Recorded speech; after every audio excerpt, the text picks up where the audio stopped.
Camerounaises, Camerounais, mes chers compatriotes, depuis la proclamation des résultats tronqués, arrachés à la vérité des urnes par le Conseil constitutionnel, notre pays traverse une tension inédite.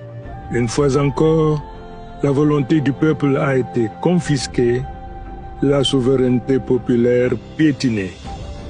Mais cette fois, le peuple s'est levé, debout, digne, courageux. Il dit non à la confiscation du pouvoir. Dans toutes les régions, du nord au sud, de l'est à l'ouest, les Camerounais se sont exprimés pacifiquement avec la seule arme que leur accorde la Constitution, leur voix. Et pourtant, cette voix a été accueillie par le fracas des armes. Des balles réelles ont répondu au chant de liberté. Nos parents, nos enfants ont été fauchés dans la fleur de l'âge et les marches pacifiques ont été transformées en répression aveugle avec des délits de faciès. Aujourd'hui, le bilan provisoire est lourd. Arrestation arbitraire des leaders politiques, d'acteurs de la société civile, de créateurs de contenu et de milliers de manifestants, des centaines de morts et de blessés, des familles entières plongées dans le deuil, rappelant les épisodes traumatisants de 1984.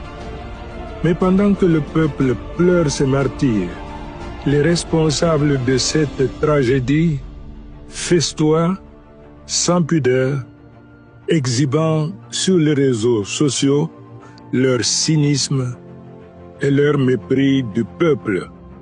Dans une vidéo rendue virale, le président du Conseil constitutionnel lui-même, dans l'ivresse du champagne, s'est vanté d'avoir assuré la victoire du président sortant. Quelle honte pour notre République!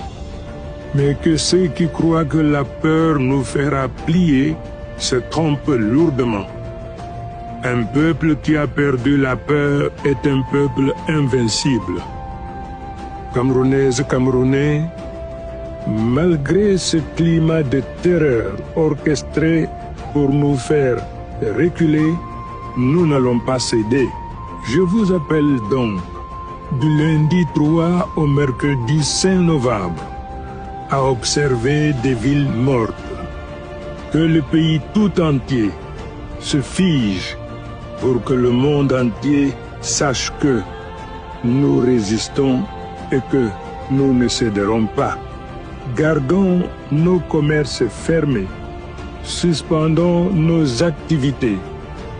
Restons chez nous, en silence, pour montrer notre solidarité et rappeler à ce régime que la force d'une économie, c'est son peuple. Et ce peuple ne le reconnaît plus comme son leader. Peuple camerounais, l'heure n'est plus à la peur ni à la division. Restons debout, unis, fiers et solidaires face à ceux qui, dans un cynisme machiavélique, invoquent la paix tout en semant la terreur et en régnant sur la misère et le sang. Restons calmes, mais déterminés. Restons dignes, mais inflexibles. Je vous le répète, notre victoire ne sera pas volée. J'ai pris l'engagement ferme de ne jamais vous trahir et je ne faillirai jamais. C'est la raison d'être du reste de ma vie. C'est ensemble que nous remporterons cette victoire. Que Dieu bénisse le Cameroun. Gloire et honneur à nos martyrs. Et vive la République.